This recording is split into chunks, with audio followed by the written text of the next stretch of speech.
Okay, so here in part 2, our next example, find the slopes of the tangents, the tangent lines, where the curve crosses itself. We're going to be given the graph so we have some idea where to begin. The parametric equations are x equals sine 2t and y equals 5 sine t.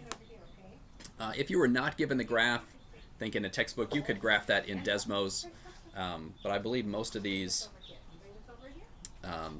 in the homework, I'm pretty sure they give a graph. I could be mistaken. If they don't, first thing you want to do is graph it. And we're told that t, we're only considering values of t that fall between 0 and 2 pi, could be equal to 0. Okay. So here's the graph. Turns out it's kind of this sort of like an hourglass sort of a thing. So it's going to begin at the origin, t equals 0, is 0, 0.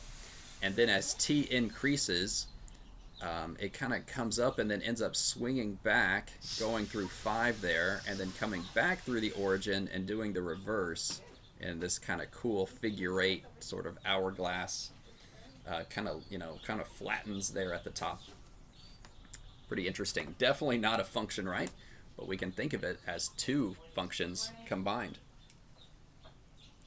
All right. So why do we really need the graph? Where does it cross itself? Well, we need to be able to visually locate that, or get some idea of what's going on.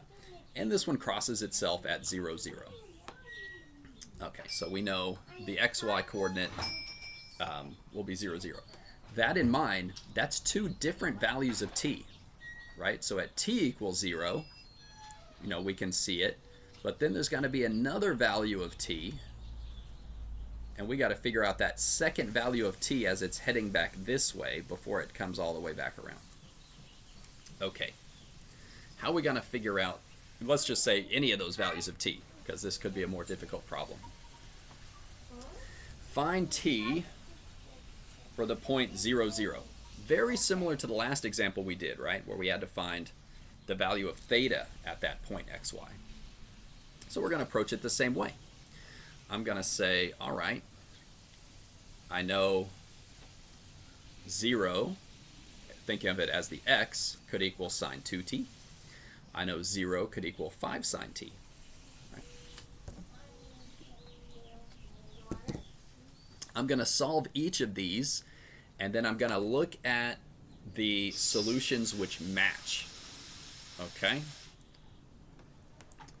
So, thinking of this, and I didn't really show a lot of steps here because these are fairly easy, but what t would cause this whole thing to equal 0 for the domain, my interval of t? Well, 0, also pi over 2, right? 2 times pi over 2, sine of pi, pi, and 3 pi over 2.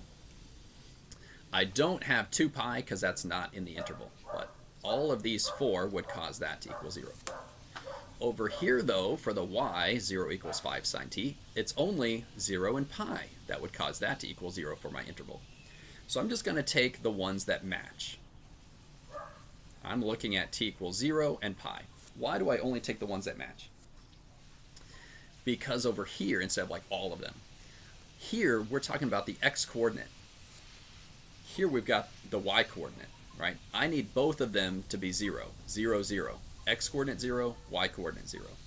What are these extra values here for the x? That's where it passed through 5. At pi over 2, the x coordinate was back to 0, but the y coordinate was 5 times 1, And then back here at negative 5, that was the 3 pi over 2. The x coordinate was 0, but the y coordinate was negative 5. Okay, so those are the locations, the values of t, where I pass through the origin. T equals 0 is on the way up. Pi is on the way back down. Maybe you could have even guessed that by the fact that it has a cycle of 2 pi, but we really want to be sure. All right, what from here? Well, we're finding the slopes, so we need derivatives. Okay. I think I can just show you all this. All right. So it's off the screen now, but okay, derivative of y 5 cosine t, derivative of x, 2 cosine 2t, and then taking that ratio 5 cos t over 2 cos 2t. All I want are the slopes. I don't care about the equations here. So my solutions at this point come into play. I'll plug in 0. The slope at 0, it turns out it's 5 over 2. The slope at pi, turns out it's negative 5 over 2. One is the negative of the other. So those are the slopes where the curve crosses itself at 0, 0. Okay. Let's move along. We're going to switch now and talk about integrals, area. So let me just show you the idea here. How do we find the area for parametric curves? Well, there's kind of a similar thinking to the derivatives. So we're used to thinking of it this way. The area is the integral from a to b of our function y dx. And of course, the a and the b are x values. So when we now switch over to parametric, we want those limits to be t values. So to distinguish them, people typically use alpha beta instead of ab. And that's like a signal, hey, these are not x values, there's something else. And in parametric, it means they are parameter values. All right, the y, we're going to keep the same. So that would get replaced with whatever y equals, whatever parametric function, right? But what about the dx? So we're going to think of it like this. Dx over dt times dt. All right, so take the derivative of what x equals and then throw a dt on the end. It's almost like a u substitution here, you know, where du equals something dx, right? So you take a derivative and then throw that dt on the end. All right, let's take a look at an example.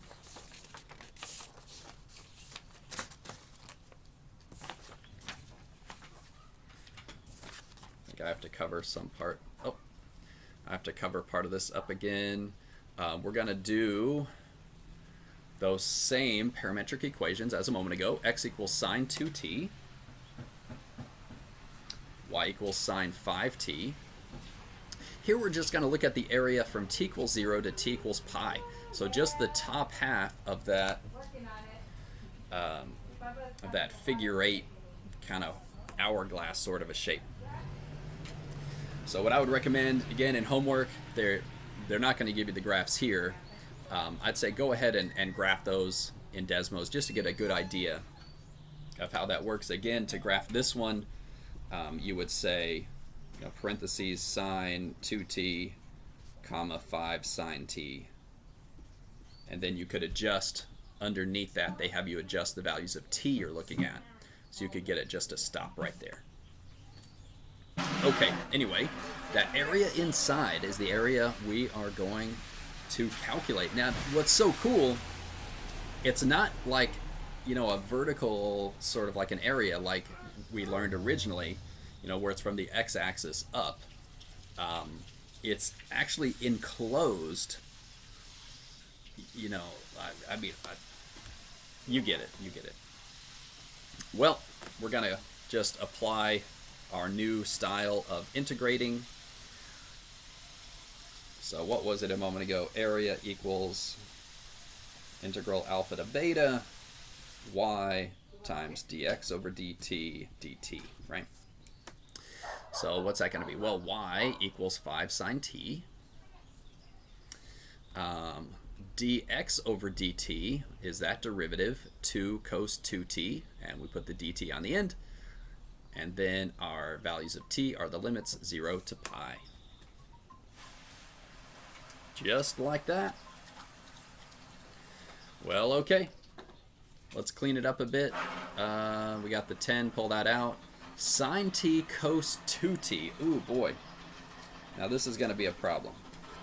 We have different angles there and there. Here's one way to go about it. There is... Oh, looks like I did that work over there. Kind of to move there. Okay, anyway. No big deal. Forgot about that in my notes. Here's how we're going to go about cos 2t. There is an identity. We can rewrite that as 2 cos squared t minus 1. Now we've got t and t. The angles are t in both of them. One of the double angle formulas for cosine 2t. Or half angle formula, whichever way you think of it. I don't recall. Okay, so now we have this. How is this going to be helpful? This is just going to be a nice u sub. U equals cosine t. Du is sine t dt. So we've got 10 integral 0 to pi 2u squared minus 1 du. We can integrate that fairly easily. 2/3 u to the third minus u, 0 to pi. We need to put our substitution back. 2/3 cos cubed t minus cos t. Our u was cos t. Yep. Now let's put in our 0 and our pi. And I just went ahead and, well, that's kind of small on the page. It ends up being for pi negative 2/3 minus negative 1, so plus 1. And then for 0, it's 2/3 minus 1. Put that all together, times 10, you get an area of 20 over 3. Not too bad. It's kind of a cool little shape there, like a balloon, maybe. Kind of comes down and pinches at the bottom. Yeah. All right, anyway, let's stop this video here. In the last video, we are going to do arc length.